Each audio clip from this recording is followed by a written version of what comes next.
यह कहानी जर्मनी के एक छोटे से गांव में शुरू होती है। इस गांव में बैनर ब्रदर्स ने एक डरावनी परंपरा बना रखी थी। उनके नियम के अनुसार जिस भी लड़की की शादी होती, पहले उसे बैनर ब्रदर्स के पास भेजा जाता। वे उसके साथ जबरदस्ती करते और उसके बाद ही उसे उसके पति को सौंपा जाता था। सैम की मां को भी इस भयानक घटना से गुजरना पड़ा था। इसी दर्द और बदले की आग में जलता सैम अब इस गांव में आया था ताकि अपनी मां के साथ हुए अन्याय का बदला ले सके। क्या वह अपनी मां का बदला ले पाएगा और गांव की लड़कियों को इस अत्याचार से बचा पाएगा? आज की इस कहानी में हम ये सब जानेंगे। तो ये कहानी आज से 300 साल पहले जर्मनी के एक छोटे से गांव में शुरू होती है। इस गांव के लोग आतंक के साए में जी रहे थे क्योंकि यहाँ बैनर और उसके 6 बेटे राज करते थे। वे सबसे कुख्यात गुंडे थे जो जिसे चाहते मौत के घाट उतार देते। पूरा गांव उनसे इतना डरता था जैसे उनकी सांसें बैनर के इशारों पर चलती हों। इसी गांव में एक दिन सैम नाम का फोटोग्राफर आता है। गांव में कदम रखते ही उसका सामना बैनर के बड़े बेटे लुई से होता है।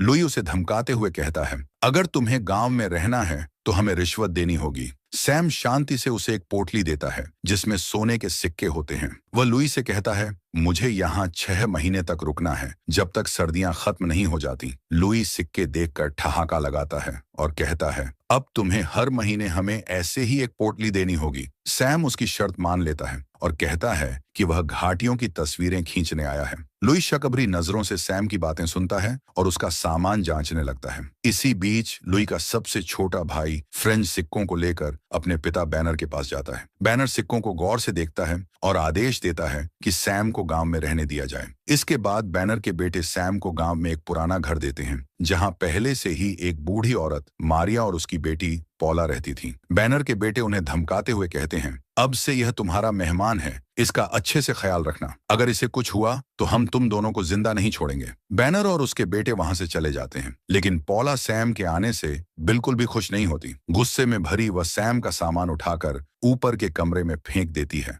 और बिना कुछ कहे नीचे आ जाती है। उसकी नाराजगी उसके चेहरे पर साफ झलक रही थी। पौला की मां मारिया सैम से उसकी बेटी के व्यवहार के लिए माफी मांगती है, लेकिन सैम खुद को भी इस स्थिति के लिए कहीं ना कहीं जिम्मेदार मानता था। वह विनम्रता से सिर झुकाकर कहता है, आपको माफी मांगने की कोई जरूरत नहीं है। थोड़ी देर बाद सैम अपना कुछ सामान लेकर अस्तबल में चला जाता है। वह उसे एक कोने में इस तरह छुपाता है जैसे वह नहीं चाहता कि कोई और उसके बारे में जाने। रात के खाने के दौरान पौला सैम के बारे में जानने की कोशिश करती है। वह भारी आवाज में पूछती है, तुम यहाँ क्यों आए हो? सैम हल्की मुस्कान के साथ जवाब देता है, मैं अमेरिका में पला बढ़ा हूँ, वहीं मैंने फोटोग्राफी सीखी। मैं यहाँ घाटियों की बेहतरीन तस्वीरें लेने आया हूँ ताकि एक अच्छी नौकरी हासिल कर सकूं। मारिया, जो अब तक चुपचाप उनकी बातें सुन रही थी, अचानक गंभीर हो जाती है। वह धीमे लेकिन सख्त लहजे में सैम को चेतावनी देती है, तुम्हें बैनर ब्रदर्स से सावधान रहना होगा। वे सिर्फ खूंखार ही नहीं बल्कि बेरहम भी हैं। यहाँ हर किसी की किस्मत उनके हाथों में होती है।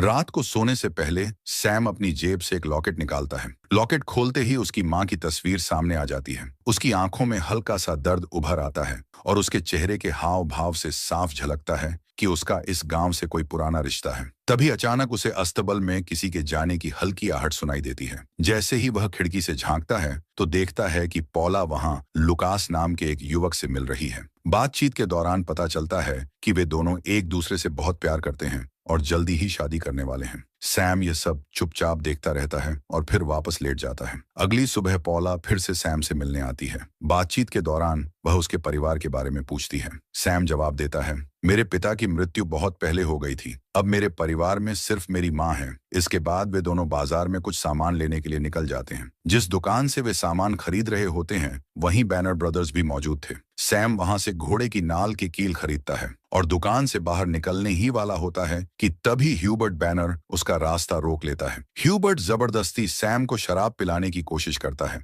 लेकिन जब सैम पीने से मना कर देता है तो ह्यूबर्ट को यह बात बुरी लगती है। अगले ही पल बाकी बैनर ब्रदर्स भी वहां आ जाते हैं और सब मिलकर सैम को पीटना शुरू कर देते हैं। सैम खुद को बचाने की कोशिश करता है, लेकिन 6 आदमियों के सामने ज्यादा देर तक टिक नहीं पाता। वे उसे बुरी तरह मारते हैं और फिर ठहाके लगाते हुए वहां से चले जाते हैं, जैसे यह उनके लिए महज एक खेल हो। अगले दिन सैम घाटियों की तस्वीरें खींचने के लिए निकल जाता है। चलते चलते उसकी नजर चर्च के सामने लगे क्रूस पर पड़ती है। वह उसे देखने लगता है जैसे यह सिर्फ एक लकड़ी का क्रूस नहीं बल्कि उसके अतीत से जुड़ा कोई अहम हिस्सा हो। सैम को गांव में रहते हुए 1 महीना बीत जाता है। सर्दियां अब अपने चरम पर थीं। पूरी घाटी बर्फ की सफेद चादर से ढक चुकी थी और कोहरा इतना घना था कि कुछ ही कदम दूर की चीजें भी दिखाई नहीं दे रही थी। लेकिन बैनर ब्रदर्स के लिए यह मौसम भी उनकी क्रूरता को रोकने वाला नहीं था। ऊपर घाटी पर बैनर ब्रदर्स पेड़ों को काटकर नीचे फेंक रहे थे। उनका सबसे छोटा भाई फ्रेंच नीचे घाटी में खड़ा था, जबकि बाकी भाई ऊंचाई पर थे।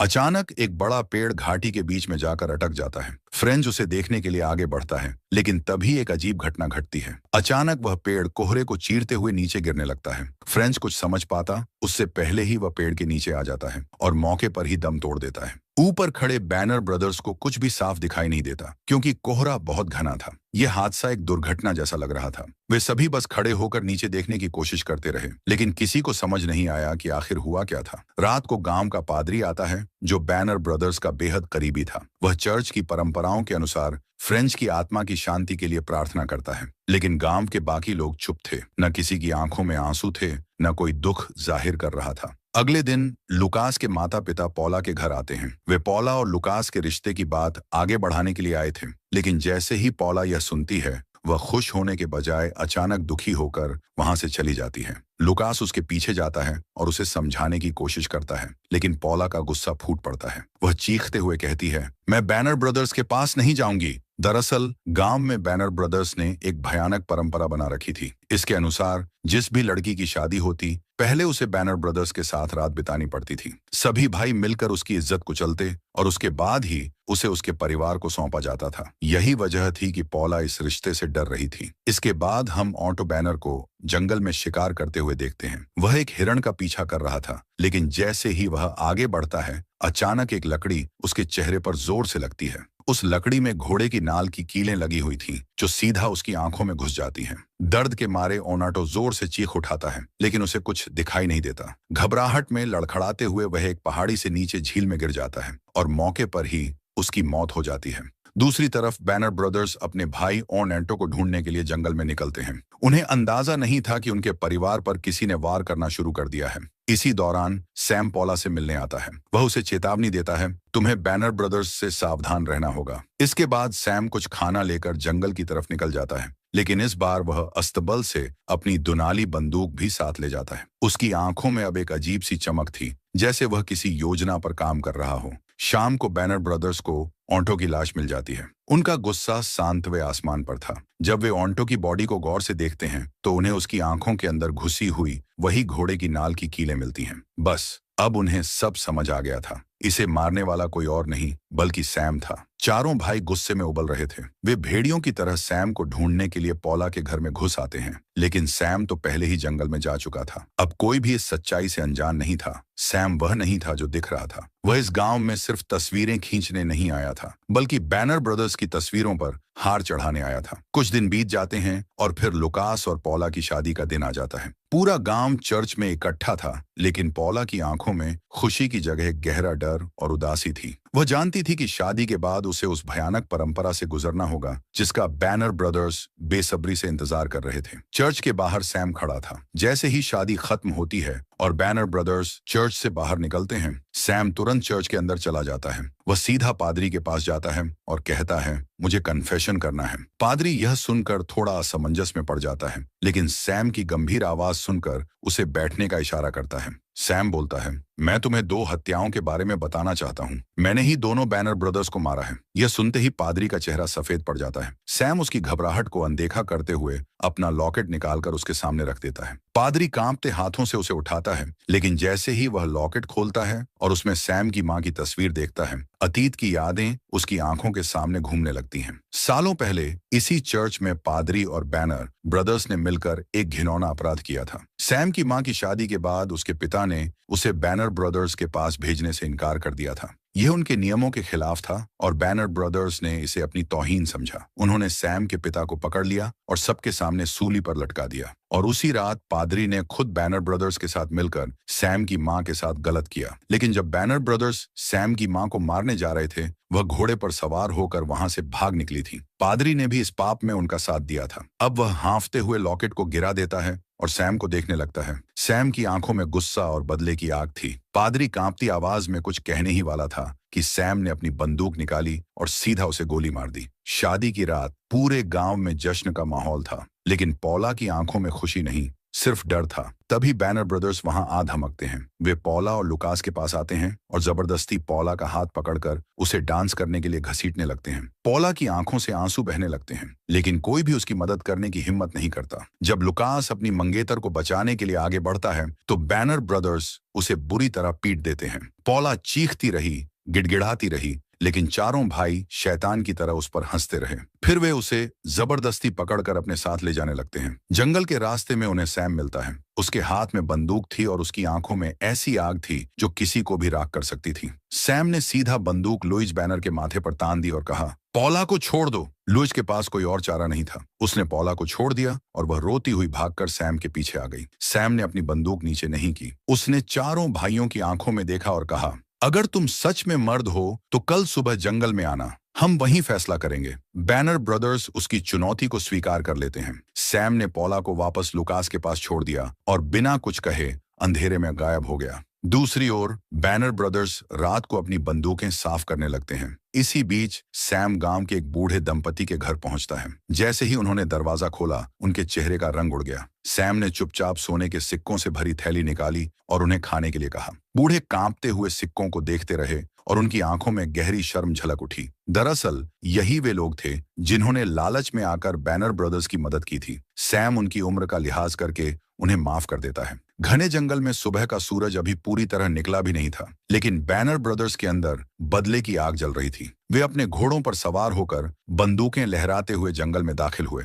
दूसरी ओर सैम एक पुरानी झोपड़ी में सो रहा था। तभी घोड़ों के टापों की आवाज पास आती गई। सैम तुरंत सतर्क हो गया। अचानक बैनर ब्रदर्स ने झोपड़ी पर ताबड़तोड़ गोलियां बरसानी शुरू कर दी। गोलीबारी इतनी तेज थी कि लकड़ी की दीवारें चटक गईं, छप्पर उड़ गया और झोपड़ी जलने लगी। पूरे जंगल में गोलियों की गूंज फैल गई। गांव वाले भी सहम गए। बैनर ब्रदर्स को लगा कि सैम मर चुका है। ह्यूबर्ट सबसे आगे बढ़कर अंदर गया, लेकिन तभी सैम अंधेरे से निकला और एक सटीक गोली चलाई। गोली ह्यूबर्ट के सीने को चीरते हुए पार निकल गई। ये देखकर बाकी तीनों भाई सहम गए और पेड़ों के पीछे छिपने लगे। अभी वे संभल भी नहीं पाए थे कि सैम ने झाड़ियों से गोली चलाई। गोली सीधे भागते हुए रूडोल्फ के पैर में लगी। वह दर्द से चिल्लाता हुआ नीचे गिर पड़ा। अब बस एडी और लुई बच गए थे। लुई ने एडी को कवर दिया ताकि वह रूडोल्फ को बचा सके। रूडोल्फ जमीन पर पड़ा अपने आप को बचाने की भीख मांग रहा था। एडी अपने भाई को तड़पता हुआ देख नहीं सका। जैसे ही वह उसे बचाने के लिए पेड़ के पीछे से बाहर निकला, सैम ने ताबड़तोड़ गोली चलाई। गोली एडी के सीने को चीरते हुए पार निकल गई। लुई ने किसी तरह एडी को कवर में खींच लिया और उसे एक बंदूक पकड़ाई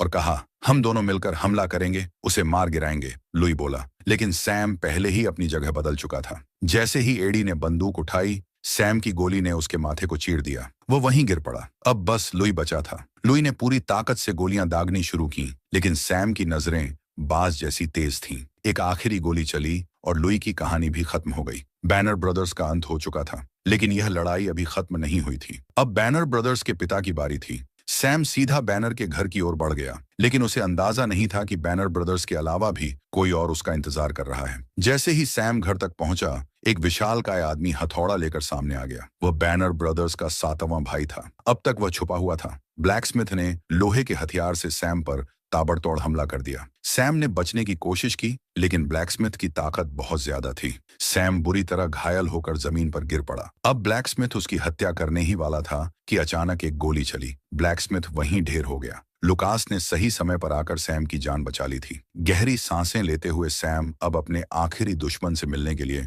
घर के अंदर दाखिल हुआ। वहां बूढ़ा बैनर बिस्तर पर लेटा उसका इंतजार कर रहा था। सैम ने अपनी मां की तस्वीर वाला लॉकेट निकाला और बूढ़े बैनर की ओर फेंक दिया। जैसे ही बैनर ने वह तस्वीर देखी, उसकी आंखें फैल गईं। उसे सब कुछ याद आ गया। उसने सैम को बताया कि वह उसी का नाजायज बेटा है जो उस रात उसकी मां पर किए गए जुल्म का नतीजा था। बैनर ने कहा, तुमने अपने सौतेले भाइयों की हत्या की। यह सुनकर सैम भावुक हो गया, लेकिन फिर उसे अपनी मां के साथ हुए अन्याय की याद आई। उसने बूढ़े बैनर को भी खत्म कर दिया।